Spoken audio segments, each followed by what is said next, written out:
Hi చెప్పు. ఓహో అదే హాయ్ అంటే. హాయ్ ఫ్రెండ్స్, ఎలా ఉన్నారు? ఇన్ని రోజులు నేను మీకు కనిపించకుండా చాలా రకాల వంటలు మీకోసం చేస్తూ ఉన్నాను కదా. చాలామంది అప్పుడప్పుడు కనిపించండి అని అడుగుతున్నారండి. బట్ నాకు పాపతో వచ్చేసి అలా కుదరదు అనమాట లైవ్ వీడియోస్ చేయడానికి. దట్టి నేను ఒక్కదాన్నే కాబట్టి వీడియోస్ అనేవి చేయటం కుదరదు. But coming soon, very coming soon నేను మీకోసం కనిపిస్తూ ఉంటాను, చేస్తూ ఉంటాను. మధ్యలో ఇలా అప్పుడప్పుడు కనిపిస్తూ ఉంటాను. ఇవాళ నేను మీతో కొన్ని విషయాలు షేర్ చేసుకుందాం అని చెప్పి లైవ్ వీడియో చేస్తున్నాను అనమాట. సమ్మర్లో పిల్లల కోసం తప్పకుండా పాటించాల్సిన కొన్ని జాగ్రత్తలు, కొన్ని తీసుకోవాల్సిన జాగ్రత్తలు మీకు చెప్దాం అనుకుంటున్నానండి. చక్కగా సమ్మర్లో ఇలాగా ఫ్రూట్స్ కొనుక్కొచ్చేసేసి పిల్లల కోసం జ్యూసెస్ అని వాటిని ముక్కలుగా కోసి వాళ్ళకి ఇవ్వటం అని ఇలా చాలా రకాలుగా చేయొచ్చు అనమాట మనము. దాంతో పిల్లలు అనేవాళ్ళు చక్కగా ఎంత ఎండ తీవ్రతగా ఉన్నా కూడా యాక్టివ్గా ఉంటారు, మంచిగా ఆడుకుంటారు, హెల్త్ ఇష్యూస్ కూడా ఏమీ ఉండవు అనమాట.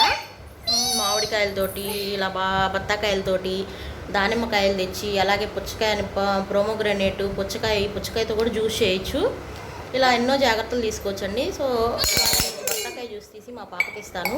ఎంత చక్కగా యాక్టివ్గా తాగేస్తో చూడండి మీరు కూడా. ఓకే, జ్యూస్ ఎవరి కోసం? నీకు వస్తేనా? అవునా? ఇందులో పోయాలా? పోస్తానండు.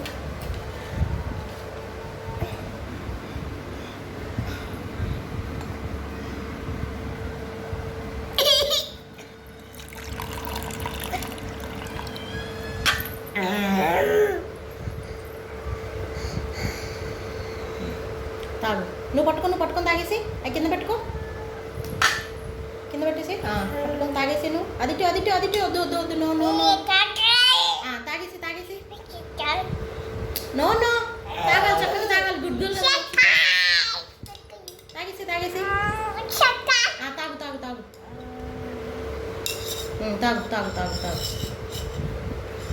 తాగాలి. తాగుమా. బాగుందా జ్యూస్? బాగుందా? సూపర్ ఉందా జ్యూస్? బాగుందా? లోకి చెప్పు సూపర్ ఉందని చెప్పు. ఉన్నారు కదా, మా పాప అయితే చక్కగా జ్యూస్ తాగేస్తుంది అనమాట.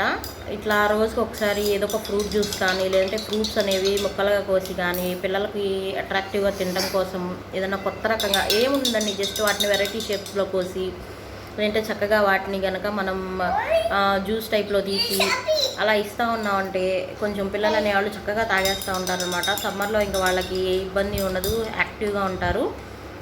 చెప్పు బాయ్ అని చెప్పు. బాయ్ అని చెప్పాలి.